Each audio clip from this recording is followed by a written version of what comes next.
Hello, നമുക്ക് നല്ല crispy ആയിട്ടുള്ളൊരു സോയാബീൻ ഫ്രൈ കണ്ടാലോ? ആദ്യം നമ്മൾ സോയാബീൻ കുറച്ച് നേരം ഒന്ന് വെള്ളത്തിൽ കുതിരാനായിട്ട് വെക്കണം.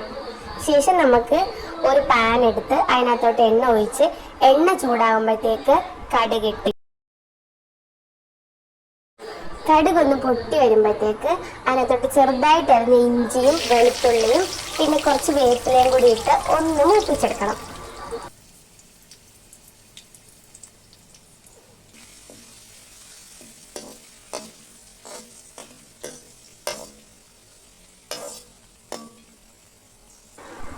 അതൊന്ന് നന്നായി മൂത്ത് വരുമ്പോഴത്തേക്ക് ചെറുതായിട്ട് അരിഞ്ഞ തേങ്ങാക്കൊത്തും കൂടി ചേർത്ത് തേങ്ങാക്കൊത്ത് ചെറിയൊരു ബ്രൗൺ കളറൊക്കെ ആകുമ്പോഴത്തേക്ക് അതിനകത്തോട്ട് കുറച്ച് വറ്റൽമുളകും കൂടെ ഇട്ട് നല്ലപോലെ ഒന്ന് മൂപ്പിച്ചെടുക്കണം.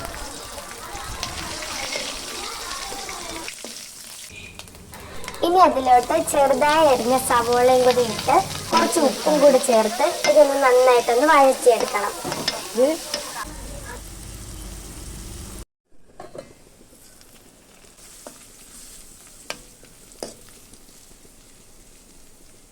അതൊന്ന് നന്നായി വഴന്നു വരുമ്പോഴത്തേക്ക് അതിനകത്തോട്ട് ലേശം മഞ്ഞൾപ്പൊടിയും ലേശം മുളക് പൊടിയും ലേശം മല്ലിപ്പൊടിയും ചേർത്ത് അതിൻ്റെ പച്ചമണം മാറുന്നവരെ ഒന്ന് നല്ലപോലെ വഴറ്റിയെടുക്കണം.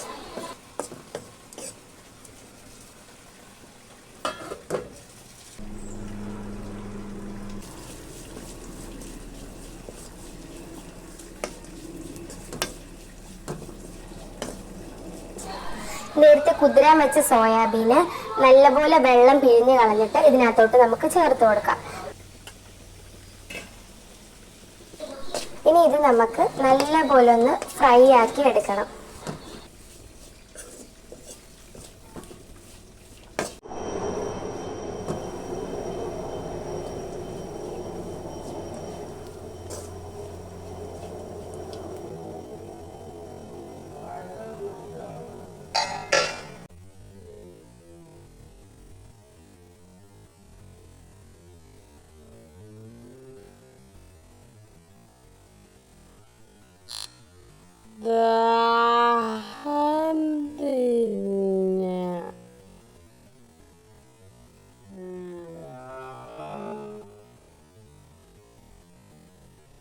The